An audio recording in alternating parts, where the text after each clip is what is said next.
Hello, my name is Tracey Thomson and I'm the CEO and founder of Integrity Cosmetics. And one of the questions that I get asked a lot is, why did I start Integrity Cosmetics? So I'm going to spend a few minutes and just share that with you now. I'll rewind the clock a little bit to 1999, and at the time I was living in London in the UK, and I was working for a mobile phone company at the time, designing their services for the next generation of mobile devices, which was lots of fun and very exciting. However, at the same time I was actually really ill, and on a bad day I would take 8 Panadols in one day just to get through and cope with the day at work. Then I would go home and I would lie on the couch, fall asleep, wake up sometime afterwards, have something to eat, and then eventually go to bed. 10 hours sleep overnight, get up in the next morning, and I would just be exhausted. And I would feel like I'd been run over by a truck, and I'd get up and go to work again. So my health was obviously of a concern, and I ended up going to see a naturopath, and this woman did kinesiology on me, and I hadn't been exposed to kinesiology before. I thought it was rather different, to say the least. And anyway, she actually advised me to take certain foods out of my diet, and so I did that, and I felt remarkably better within 48 hours. It was quite incredible. And we continued on that process for some time and took more and more things out of my diet, and I felt better and better and better, and I never felt more healthy and more well in my whole life. So I did that for about 9 months, and then I moved back to Australia, and I actually stopped the diet when I moved back, and my health really went downhill, and I crashed. Sometime later, I was actually diagnosed as celiac, so that means that I had to take gluten out of my diet. So that's quite a process in itself. So here I go, taking gluten out of my diet, and what that really means is that I had to read every single ingredient on every single food label that I purchased or put into my mouth. As you can imagine, that becomes quite a time-consuming process. So, you know, fresh fruit, vegetables, meat, fish, etc. became very, very appealing. And at the same time, you could say I became somewhat obsessed with reading the ingredients on labels. And then one day I was in a health food shop and I found a book called The Chemical Maze by a man called Bill Statham. And Bill had spent years and years and years researching chemicals and put them into this handy pocket-sized book. So I bought the reference guide and I took it home, and I took a product off my bathroom shelf that night and I started referencing the ingredients in the products in my bathroom and their potential effects and what they meant in the chemical maze. And I was horrified. So one by one, I tossed things out of my bathroom cabinet until there was almost nothing left. So then I was on a journey of trying to find replacement products for those that I had turfed out and binned because I wasn't prepared to use them anymore. And the thing that was so shocking to me was that some of these ingredients are carcinogenic, can have potential birth defects, etc., etc. You get the picture. So I was looking for products that were pure and natural, and it was really hard to find. I found products that were the mainstream products that I'd been using my whole life up until then, that you could say had nasty ingredients in them or petrochemical based synthetic ingredients that I didn't want to use anymore. Or there were natural products that said they were natural, said they were organic, but actually when I looked into it and did the research, they weren't. And they still had ingredients in them that I wasn't happy using. And then there were a few natural products, I just didn't like them. They were sort of cheap and cheerful or cheap and nasty or didn't do what I wanted them to do. So it was very difficult.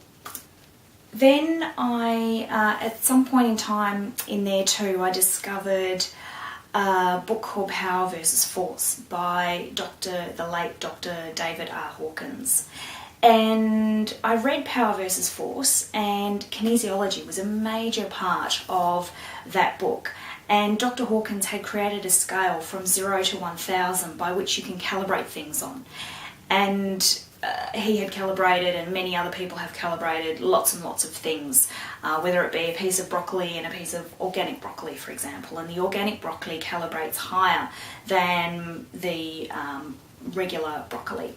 And the basis of the chart, if you like, from 0 to 1,000, the scale, is that 1,000 is the level of enlightenment, 500 is significant because it's the level of love, and most people on the planet who have a fairly good lifestyle in a first world country with education and the niceties that first world country people get to experience would calibrate around the high 200s and even into the low 300s. So I found that fascinating, and I read 8, 9 something or other of his books. Then I got to a point in my life where I was taking a sabbatical. I was between jobs. I'd spent quite some months trying to find the perfect role for me, the perfect next job for me to go to. And I was at a barbecue with some friends one day, and a mate of mine asked me, "So, how's the job hunting going?" And I sort of rolled my eyes and said, "Well, not so great." And I've got some people in HR and recruitment who were talking to me about going back into IT and telecommunications, which I'd done previously, and taking on a business development role. And he looked at me and basically said, "You're barking up the wrong tree. Hello, that's not who you are anymore. What are you doing?" And I knew he was right. In that instant, I really knew he was right, because on the time that I'd taken out on my sabbatical, I'd got really clear about a few things. One of them is that I'm an entrepreneur at heart. I'm passionate about health and well-being, the environment, and philanthropy.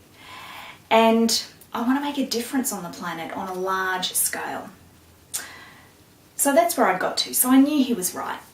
And we didn't say much more about it, except for that a light bulb turned on for me. And in that moment, what came into my head was natural skincare. I didn't say anything to him. I didn't say anything to anyone else at the barbecue. I went home, and that was that. Well, the next day, the phone rang, and there was an opportunity for me to get involved in the industry. And from that point onwards, things just rolled, and things fell into my lap and came to me. It was quite extraordinary. So I was clear that I was meant to start an organisation that made a difference on a large scale, impacted people's health and well-being, the environment, and philanthropy, which I can do all through Integrity Cosmetics. And I created the business, the organisation, and the products using kinesiology as a foundation, which is extremely unique. In fact, it's probably even a world first. I've not heard of anyone else doing this. So I made business decisions, and I used kinesiology to make business decisions, whether it be about the formulas, for example. So we calibrated the formulas, and the formulas of the products all calibrate over the level of 500, with the exception of the protecting moisturiser, which is 498. It's very close, but not quite. I tested a production team, so I was looking for a world-class production team, because I'm not a formulation chemist, and it was going to take me many, many, many years to study that discipline and become proficient enough in order to do the job. So I went out and looked for someone who had a lot of experience behind them, and I found a production team that had spent nearly 20 years making natural kind of products and formulating natural products, and they'd won awards for their work. So so I used kinesiology in that process as well. So it was a very exciting thing for me to do. I absolutely loved the process, and then obviously there was a point at which the products were all delivered in their packaging and so forth. And here now and today, I'm very fortunate to speak to customers on a regular basis and just get their glowing feedback on the difference that it's made to their health and well-being, in their life and how much they actually love the products. So thank you for sharing this time with me. I really appreciate you listening.